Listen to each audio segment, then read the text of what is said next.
Inspire your audience. Yes, it is possible. Michele Shafe. Yes, it is possible.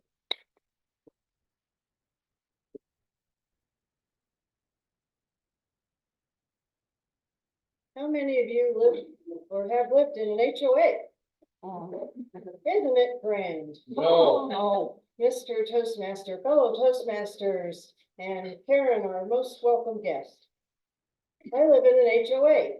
It wasn't really by choice. It was because my husband and I were looking for a nice home on a half-acre lot with room for our RV. And we found it in 1998. A Del Webb community out near Las Vegas Boulevard and Cactus. Beautiful home, 3,400 square feet, half-acre lot. Huge side yard, and we thought this is perfect for our RV.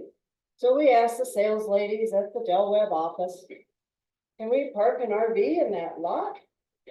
And she said, of course, that's what it's for. We even have an RV gate option.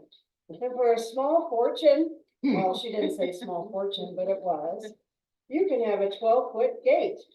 And we thought that's perfect because most RVs are pretty big and we'd have plenty of room.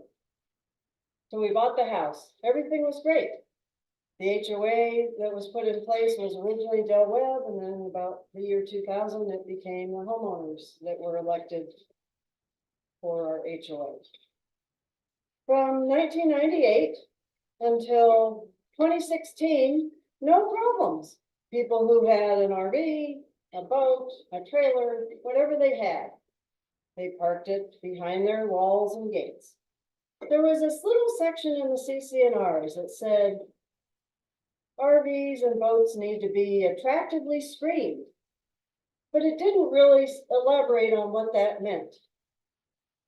Up until 2016, attractively screened meant behind your walls and gates, not in the front yard, not in the driveway, behind your walls and gates. No problem, right? Well, people started moving in, and I won't say from where, but you can guess. And they wanted to turn our rural little neighborhood into a country club. Unfortunately, they got on the HOA board because people don't pay attention to who they elect for HOA boards either. They took the words attractively screened, and to them, it meant you couldn't see an RV or boat or trailer or anything ever. So we asked them, what are you saying? And they said, it's either an RV garage or stored off-site, nothing in between. Mind you, we've all been allowed to have RVs and boats for 18 years, but all of a sudden you get a few bad apples, and this is what happens. I was on the board in 2016. There were 5 of us. 3 were pro keeping things as they have been. 2 were from other places, which I won't mention. No RVs allowed. So I said, we'll get a legal opinion from our HOA attorney and see what they say. We asked for the legal opinion, we got it. It said, keep doing what you've been doing. Because if you change it up and after 18 years, there's going to be trouble. Basically, that's what it said. Did this stop these 2 pig-headed people? No, it did not. What did they do next? They took us to the state of Nevada. The state of Nevada has a mandatory mediation required before you can sue in district court. It's called an alternative dispute resolution. This resolution was filed.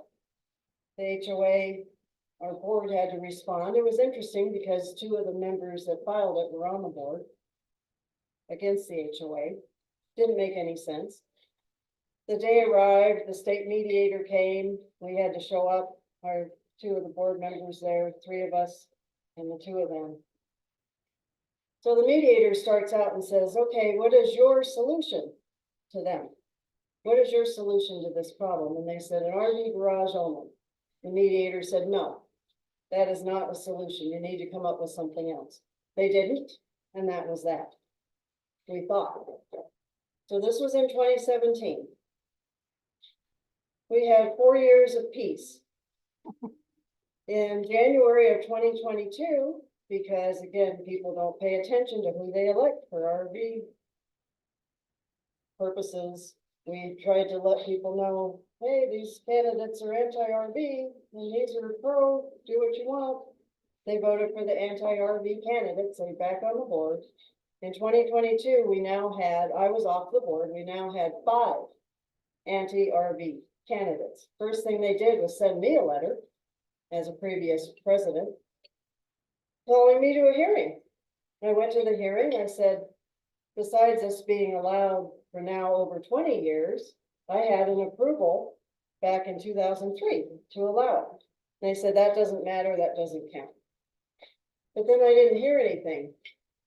Well, in 2023, I got another hearing notice. And this time I said, okay, this is ridiculous. I'm gonna go, I'm gonna give them the same information and the same story. So I went, gave them the same information. They didn't seem to care.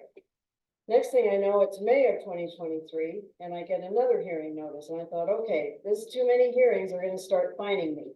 I brought my attorney that I had to hire. A bunch of us in the neighborhood hired an attorney.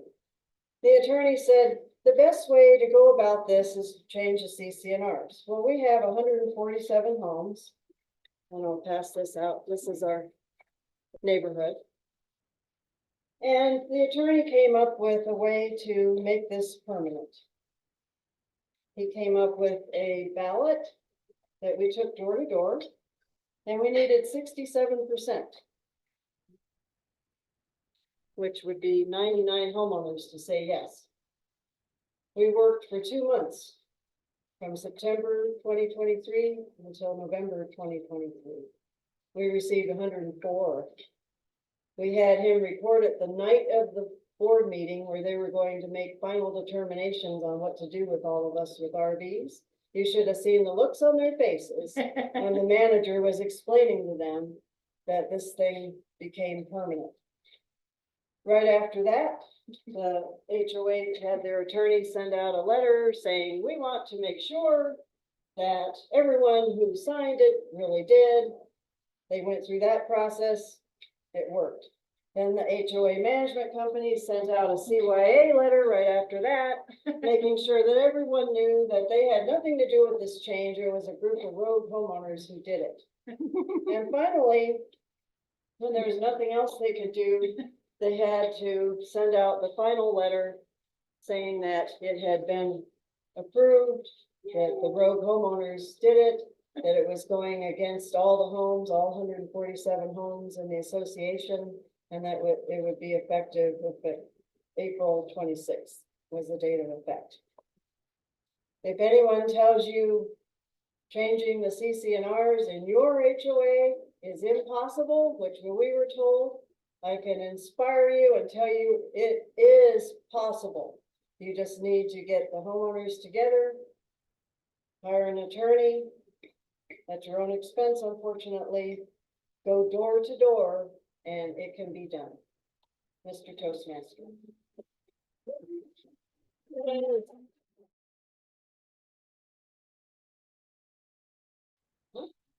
Anthony will be speaking about the introduction to Toastmasters mentoring. Who is a mentor? Anthony Harrell. Anthony Harrell. Who is a mentor?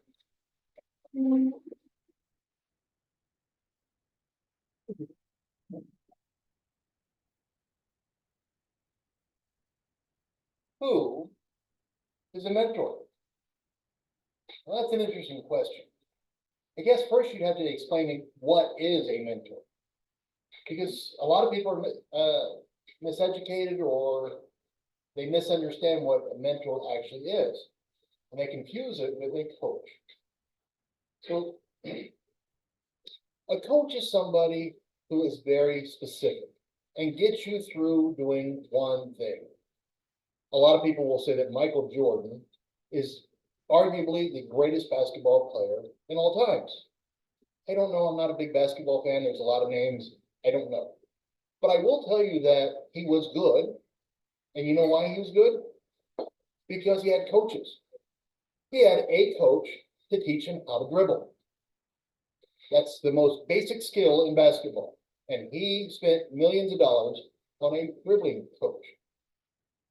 He had a coach to teach him or guide him in throwing free throws.